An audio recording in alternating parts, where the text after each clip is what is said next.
नमस्कार प्यारे बच्चों, मैं उषा चौहान आपकी हिंदी विषय की अध्यापिका एक बार फिर से स्वागत करती हूँ आपका हिंदी की कक्षा में।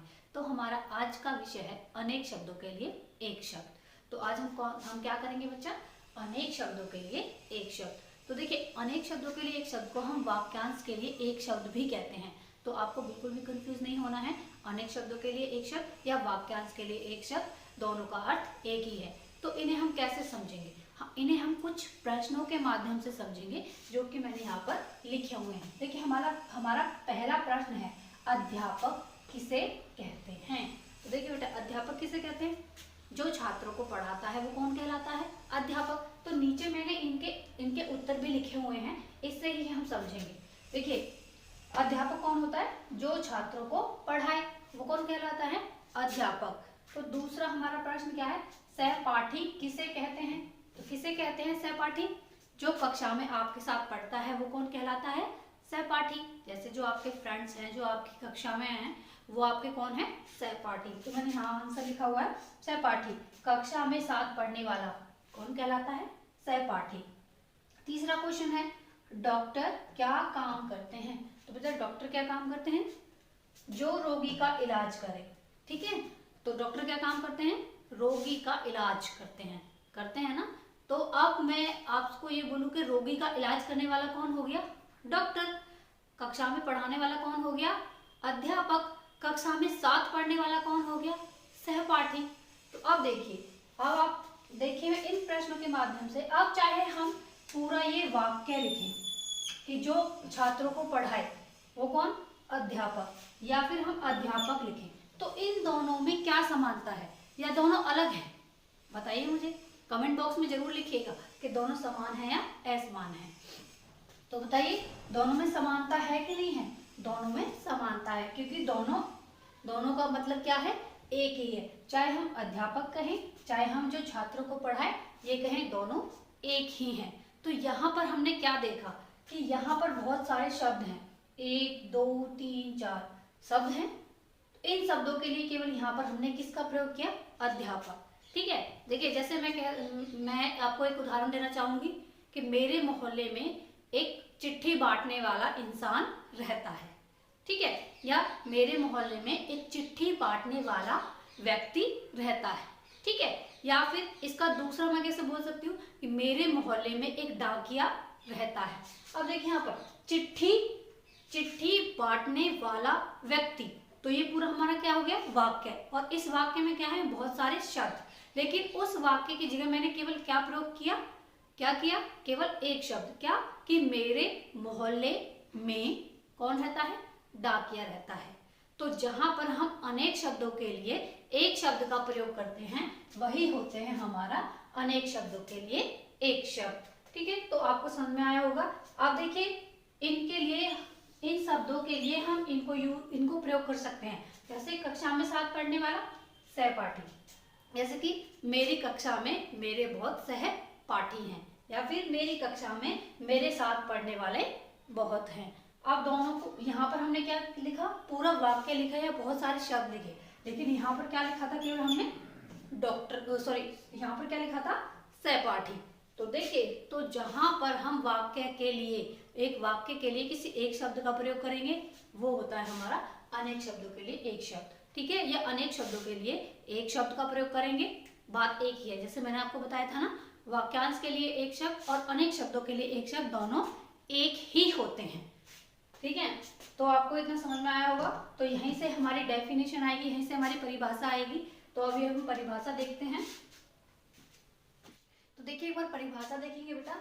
बहुत सारे शब्दों की जगह प्रयोग होने वाले शब्द को अनेक शब्दों के लिए एक शब्द कहते हैं। अर्थात बहुत सारे शब्दों के लिए जब हम एक शब्द का प्रयोग करते हैं, तो उन्हें हम क्या कहते हैं? अनेक शब्दों के लिए एक शब्द। जैसे लकड़ी का काम करने वाला कौन होता है? बढ़ई। अब देखिए, हम लकड़ी का काम करने वाला कहें या बढ़ई कहें, दोनों सेम ही है। जैसे कि मेरे पापा लकड़ी का काम करते हैं।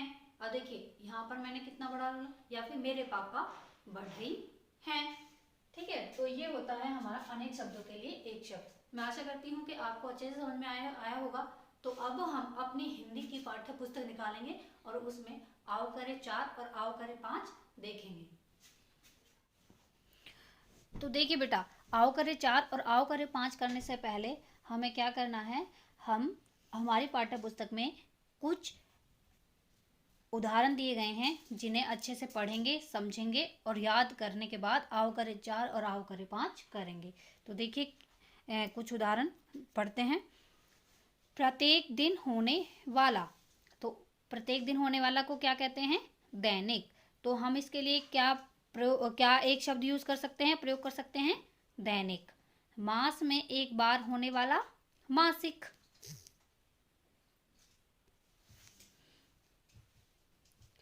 जो छात्रों को पढ़ाए, अध्यापक। तो जो छात्रों को पढ़ाता है उसे क्या कहते हैं, अध्यापक। जो लकड़ी का काम करता है, बढ़ई। जो रोगी का इलाज करे उसे क्या कहेंगे, डॉक्टर। जो मिट्टी के बर्तन बनाता है उसे क्या कहेंगे, कुम्हार। सच बोलने वाला, सत्यवादी। जिसके मन में दया हो उसे क्या बोलेंगे, दयालु। जो ईश्वर में विश्वास रखता हो तो उसे हम क्या कहेंगे, आस्तिक। क्या बोलेंगे, आस्तिक। जो ईश्वर में विश्वास न रखता हो उसे क्या कहेंगे, नास्तिक। तो ये ध्यान रखिएगा बेटा, जो ईश्वर में विश्वास रखता है उसे हम क्या कहेंगे, आस्तिक। तो देखिए इनका प्रयोग हम कैसे कर सकते हैं। यह इंसान ईश्वर में विश्वास रखता है, तो ये क्या हो गया हमारा, अनेक शब्द। ठीक है, और हम इसको अगर एक शब्द में प्रयोग करना है तो यह व्यक्ति आस्तिक है ना, हो गया ना पूरे वाक्य की जगह केवल एक शब्द का प्रयोग। तो ऐसे ही आपको करना है। तो जो ईश्वर में विश्वास न रखे वो होता है नास्तिक, और जो ईश्वर में विश्वास रखता है वो होता है आस्तिक। ठीक है। कक्षा में साथ पढ़ने वाला कौन कहलाता है, सहपाठी। जिसमें बल न हो वो कौन होता है, दुर्बल। छोटा भाई क्या कहलाता है, अनुज। तो छोटे भाई को हम और क्या कह सकते हैं, अनुज। बड़ा भाई, बड़े भाई को हम क्या बोलते हैं, अग्रज। क्या बोलते हैं, अग्रज। जो पढ़ा न गया हो वो क्या कहलाता है, अपठित। और जो पढ़ा गया हो वो क्या कहलाएगा, पठित। मतलब कि जो पहले कभी भी पढ़ा नहीं गया हो तो वो क्या है, अपठित। और जिसे पहले पढ़ लिया गया हो वो क्या कहलाता है, पठित। तो ये थे हमारे कुछ उदाहरण जो हमारी पाठ्य पुस्तक में दिए हैं। तो आज का बेटा गृह कार्य आपका यही होगा कि आपको इन शब्दों को याद करना है और आओ करे 4 और आओ करे 5 को करना है, जो कि मैं अभी आपको आओ करे 4 और आओ करे 5 समझाऊंगी। तो देखिए बेटा, आओ करे 4 में हमें क्या करना है, आओ करे 4 में हमें करना है अनेक शब्दों का एक शब्द से मिलान कीजिए। तो यहाँ पर एक तरफ अनेक शब्द लिखे गए हैं तथा एक तरफ केवल एक शब्द लिखा गया है, उनको उनसे मिलान करना है। तो देखिए, प्रत्येक दिन होने वाला अभी समझाया था मैंने आपको, क्या होता है प्रत्येक दिन होने वाला, दैनिक। Very good. तो प्रत्येक दिन होने वाला क्या कहलाता है, दैनिक। तो हम इससे किससे मिलान कर देंगे, दैनिक से। छोटा भाई, छोटा भाई क्या कहलाता है, अनुज। तो छोटे भाई को हम किससे मिलान करेंगे, अनुज से। अब देखिए, जो ईश्वर में विश्वास न रखता हो, जो ईश्वर में विश्वास न रखता हो तो वो कौन कहलाता है, नास्तिक। तो यहाँ हम किससे मिलान कर देंगे इसका, नास्तिक। नेक्स्ट है, जो लकड़ी का काम करता है वो कौन कहलाता है, बढ़ई। तो हम इसे किससे मिला देंगे, बढ़ई। जिसमें बल न हो तो कौन हो गया वो, दुर्बल। जिसमें बल न हो मतलब कि जो कमजोर हो तो वो कौन कहलाता है, दुर्बल। तो ये था हमारा आओ करे 4। तो आपको अच्छे से समझ में आया होगा। अब बढ़ते हैं आओ करे 5 की तरफ। तो देखिए बेटा, आओ करे 5 में हमें क्या करना है, आओ करे 5 में हमें करना है अनेक शब्दों के लिए एक शब्द। तो यहाँ पर हमें क्या करना है कि बहुत सारे शब्द दिए गए हैं, अनेक शब्द दिए गए हैं, उनके लिए हमें एक शब्द लिखना है। बड़ा भाई, तो बड़ा भाई क्या कहलाता है, अग्रज। क्या कहलाता है, अग्रज। जिसमें बल न हो उसे क्या कहते हैं, अभी हमने पढ़ा था, दुर्बल। तो यहाँ हम क्या लिख देंगे, दुर्बल। जो पढ़ा न गया हो, अभी समझाया था ना, जो पहले कभी पढ़ा नहीं गया हो उसे क्या कहेंगे, अपठित। तो यहाँ क्या लिख देंगे हम, अपठित। जिसके, तो नेक्स्ट है हमारा, जिसके मन में दया हो, तो क्या कहते हैं उसको, दयावान। दयावान कहते हैं ना जिसके मन में दया होती है। जो ईश्वर में विश्वास रखता हो।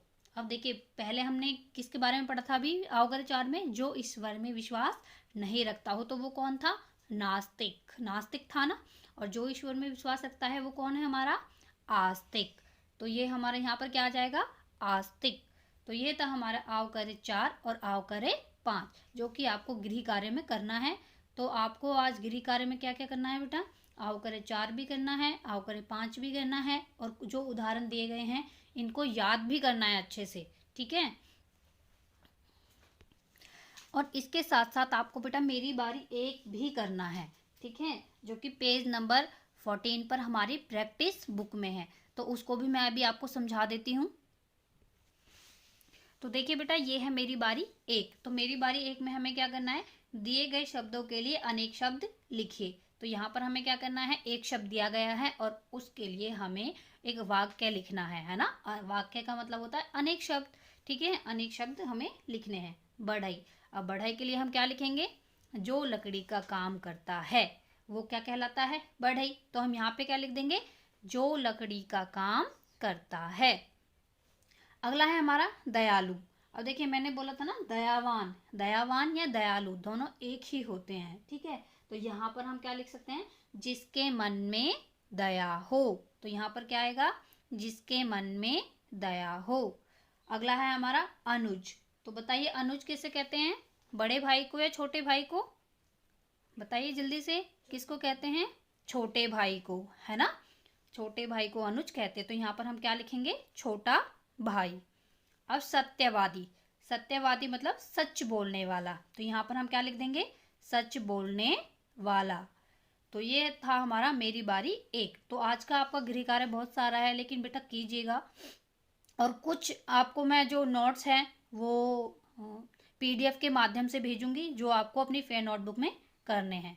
तो मिलते हैं अगले वीडियो में एक नए विषय के साथ, तब तक के लिए धन्यवाद।